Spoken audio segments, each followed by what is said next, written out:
तो यार लैपिड जो कि इजराइल में अपोजिशन लीडर हैं, उन्होंने सीधे सीधे बेन्यामिन नेतन्याहू पर इल्जाम लगाया कि जिस मकसद के लिए पूरी जंग इजराइल ने शुरू की थी, 40 दिनों के बाद उस जंग में इजराइल कोई भी हदफ दरअसल नहीं छू सका या उसको पार नहीं कर पाया। तो लगातार बेन्यामिन नेतन्याहू पर निशाना साधा जा रहा है। अपोजिशन जो पार्टियां हैं इजराइल की, वो लगातार बेन्यामिन नेतन्याहू पर निशाना साध रही हैं और यह इल्जाम बेन्यामिन नेतन्याहू पर लगाया जा रहा है कि अपने आप को बचाने के लिए उन्होंने पूरी इजराइल के कौम को, पूरी यहूदी कौम को एक तरह से खतरे के मुंह में धकेल दिया है। उन्होंने कहा कि आज ईरान और इसके अलावा लबनान से हिजबुल्लाह लगातार इजराइल के ऊपर अटैक कर रहे हैं, इजराइल के आवाम की जान पर एक तरह से बना ही है, और इसके लिए अगर कोई जिम्मेदार है तो वो दरअसल बेन्यामिन नेतन्याहू है। उनकी वो तमाम पॉलिसियां, उनकी वो तमाम नीतियां जो एक तरह से फेल हो गई हैं। तो जंग में जंगबंदी जरूर हुई है, जंग कुछ वक्त के लिए जरूर रुकी है, लेकिन इजराइल के अंदर सब ठीक ठाक नहीं है। इजराइल के वजीर आजम को अब दरअसल इस जंग की कीमत चुकानी पड़ रही है। इजराइल के अंदर बड़े पैमाने पर एहतजाज हो रहे हैं। इजराइल के अंदर अपोजिशन जो जमातें हैं वो लगातार बेन्यामिन नेतन्याहू को निशाना बना रही हैं। यानी इजराइल की परेशानियां जंग खत्म होने के बाद भी या जंगबंदी के बाद भी इजराइल और बेन्यामिन नेतन्याहू की परेशानियां कम नहीं हुई हैं। और अब सबकी निगाहें पाकिस्तान के इस्लामाबाद पर टिकी हुई हैं। जी हां, पूरी दुनिया की निगाहें दरअसल इस्लामाबाद पर टिकी हुई हैं, जहां पर बातचीत का दौर शुरू होगा और यहां पर दो तरफा बातचीत हो रही है। यानी टेबल पर होंगे अमेरिका और ईरान और सालसी कर रहा होगा पाकिस्तान। तो ऐसे में सबकी निगाहें पाकिस्तान पर टिकी हैं। इस्लामाबाद में ये दरअसल बैठक होने वाली है, ये मीटिंग होने वाली है, बातचीत शुरू होने वाली है। लेकिन इस बातचीत से जुड़ी हुई कई अहम बातें निकलकर सामने आ रही हैं। इस वक्त बड़ी खबर यह आ रही है कि ईरान की मुज़ाकराती टीम अभी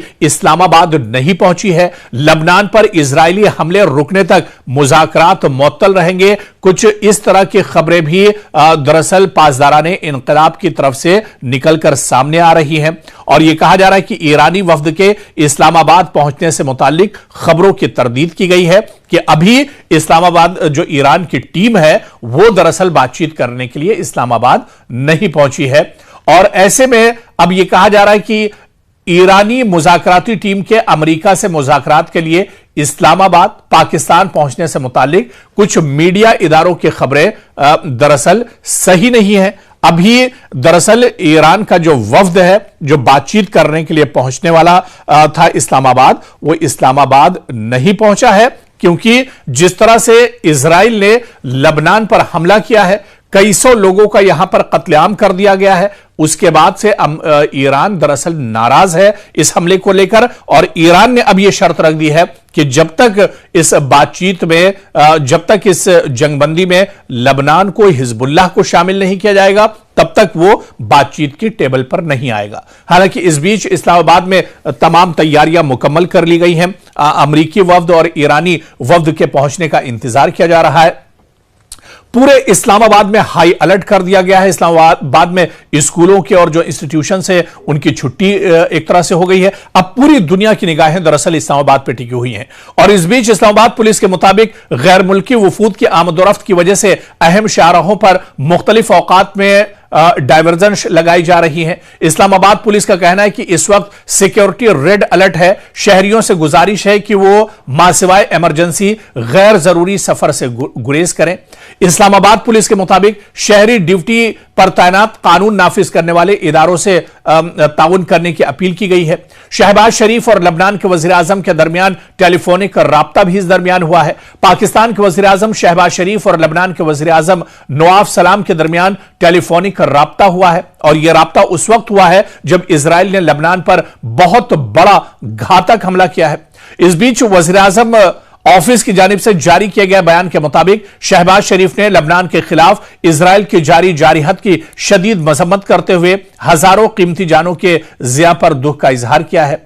शहबाज शरीफ ने कहा है कि पाकिस्तान इलाकाई अमन के लिए मुखलिसाना कोशिशों में मसरूफ है और इसी जज्बे के तहत ईरान और अमेरिका के दरमियान अमन मुज़ाकरात का इनेकाद किया जा रहा है।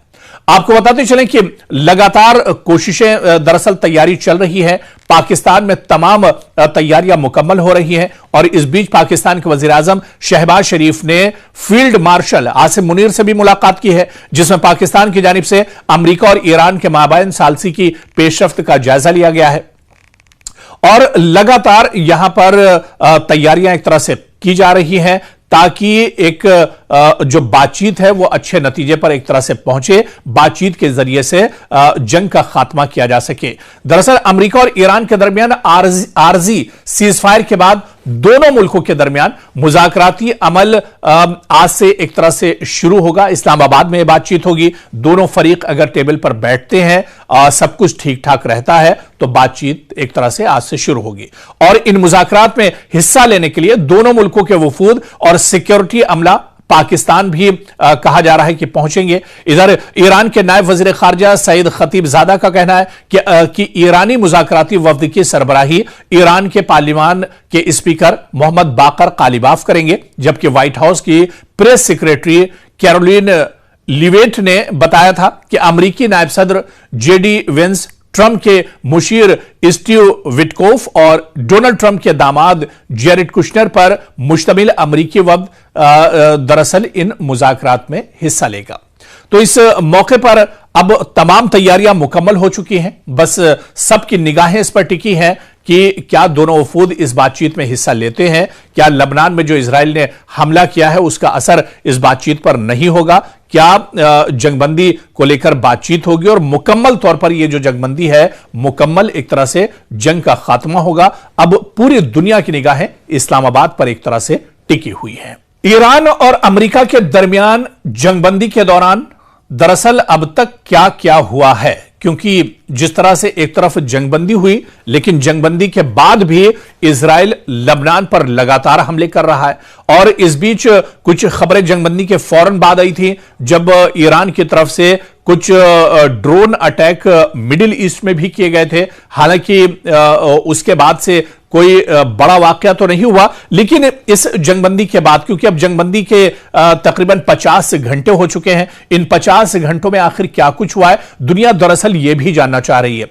अमेरिका और ईरान के दरमियान जंगबंदी को शुरू हुए 50 घंटों से ज्यादा का वक्त हो चुका है, ताहम इसके बाद से यह खदशात का इजहार किया जा रहा है कि कहीं यह जंगबंदी गैर मुस्तहकम साबित ना हो। खलीजी ममालिक पर हमले बड़ी हद तक रुक चुके हैं। मुत्तहदा अरब इमारात की वजारत दिफा का कहना है कि मुल्क में किसी भी मिसाइल या ड्रोन की निशानदही नहीं हुई है। कुवैत का भी कहना है कि गुज़िश्ता कुछ घंटों के दौरान इसके फजाई दिफाई निजाम ने किसी अस्करी नकलो हरकत की इत्तला नहीं दी और ना ही सऊदी अरब या बहरीन, जिन्हें इस तनाज़े के दौरान बार बार हमलों का सामना रहा, उन्होंने भी किसी हमले की इत्तला नहीं दी। इधर इजरायली फौज ने भी कोई ऐसी वार्निंग जारी नहीं की जिसमें कहा गया हो कि ईरान की जानिब से मिसाइल फायर किए गए हैं और ना ही ईरान से किसी हमले की इत्तला मौसूल हुई है। ताहम जंगबंदी के ऐलान के बाद इब्तिदाई चंद घंटों में कुछ महदूद हमलों की इत्तलात जरूर सामने आई थी और जिस तरह से इजराइल का कहना है कि इस जंगबंदी का इतलाक लबनान पर नहीं होता और उसने बुध को भी लबनान में बड़े हमले जारी रखे। जुमरात को इसने जुनूबी बैरूत के कुछ हिस्सों के लिए नई इनखलाई हिदायत भी एक तरह से जारी की है। जुमरात को सामने आने वाली तस्वीर को देखकर दरअसल ऐसा मालूम होता है कि लबनान की सरहद पर इजरायली एंटी प्रोजेक्टाइल दिफाई निजाम दरअसल अभी भी काम कर रहा है। ईरानी हुक्काम ने लबनान पर किए गए हमलों को जंगबंदी की खिलाफ वर्जी करार दिया है, जबकि अमेरिकी सदर डोनाल्ड ट्रंप का कहना है कि इजराइल और लबनान का तनाजा एक अलहदा झड़प है।